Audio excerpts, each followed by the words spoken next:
പ്രിയപ്പെട്ടവരെ, 20-ാം സങ്കീർത്തനം 7-ാം വാക്യത്തിൽ സങ്കീർത്തനക്കാരൻ ഇപ്രകാരം പാടുന്നു: ചിലർ രഥങ്ങളിലും ചിലർ കുതിരകളിലും ആശ്രയിക്കുന്നു, ഞങ്ങളോ ഞങ്ങളുടെ ദൈവമായ യഹോവയുടെ നാമത്തെ കീർത്തിക്കും. യഹോവയുടെ നാമത്തെ പറ്റി 3 പ്രാവശ്യം ഈ സങ്കീർത്തനത്തിൽ ആവർത്തിച്ച് പറയുന്നുണ്ട്. 1-ാമത്തെ ഭാഗത്ത് 1-ാമത്തെ വാക്യത്തിലാണ് യാക്കോബിന്റെ ദൈവത്തിന്റെ നാമം നിന്നെ ഉയർത്തുമാറാകട്ടെ. 2-ാമത് 5-ാമത്തെ വാക്യത്തിലാണ് ഞങ്ങളുടെ ദൈവത്തിന്റെ നാമത്തിൽ കൊടിയുയർത്തും.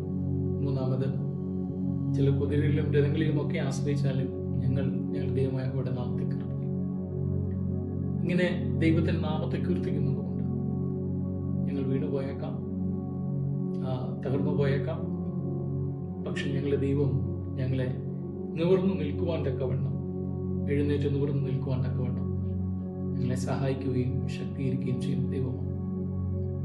ഉൽപ്പത്തി പുസ്തകം 28-ാം അധ്യായത്തിലും 32-ാം വാക്യത്തിലും ബേഥേലിലും യാബോക്കടവിന്റെ തീരത്തും ഒക്കെ വെച്ച് ദൈവനാമത്തെ തിരിച്ചറിഞ്ഞ ആ യാക്കോബിന്റെ ദൈവത്തിന്റെ നാമം അത്രമേൽ ബലപ്പെട്ടതാണെന്ന് നമ്മെ ഓർമ്മിപ്പിക്കുകയാണ്.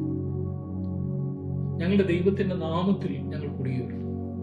യഹോവ നിസി എന്ന് പറഞ്ഞുകൊണ്ട് മോശ കുടിയുയർത്തിയതുപോലെ വീണ്ടും അപ്പോസ്തല പ്രവൃത്തികളിൽ 3-ാം അധ്യായത്തിന്റെ 6-ാം വാക്യത്തിൽ ദേവാലയത്തിലേക്ക് പോകുന്ന ശിഷ്യന്മാർ, പ്രത്യേകിച്ച് പത്രോസ് ശ്ലീഹ പറയുകയാണ് മുടന്തനായ മനുഷ്യനോട് ദൈവത്തിന്റെ നാമത്തിൽ, യേശുക്രിസ്തുവിന്റെ നാമത്തിൽ എഴുന്നേറ്റ് നടക്കുക. ദൈവത്തിന്റെ നാമം, യേശുക്രിസ്തുവിന്റെ നാമം നമ്മളെ എഴുന്നേറ്റ് നിവർന്നു നിൽക്കുവാൻ നമ്മെ പ്രേരിപ്പിക്കുന്ന ഒരു ഘടകമാണ്. കുതിരകളിലോ രഥങ്ങളിലോ വലിയ ശക്തികളിലോ സമ്പത്തുകളിലോ ഒന്നുമല്ല നമുക്ക് ആശ്രയിക്കാനായിട്ടുള്ളത്. യഹോവയുടെ നാമത്തിൽ, യാക്കോബിന്റെ ദൈവത്തിന്റെ നാമത്തിൽ, യേശുക്രിസ്തുവിന്റെ നാമത്തിൽ നമുക്ക് ആശ്രയിക്കാം. ഉരിഞ്ഞു വീണു പോയാലും എഴുന്നേറ്റ് നിൽക്കുവാൻ, നിവർന്നു നിൽക്കുവാൻ അവൻ നമ്മെ സഹായിക്കും. ദൈവത്തിന്റെ പരിശുദ്ധ അതിനിടയാക്കട്ടെ. എല്ലാവർക്കും അനുഗ്രഹകരമായ ഒരു ദിനം ആശംസിക്കുന്നു.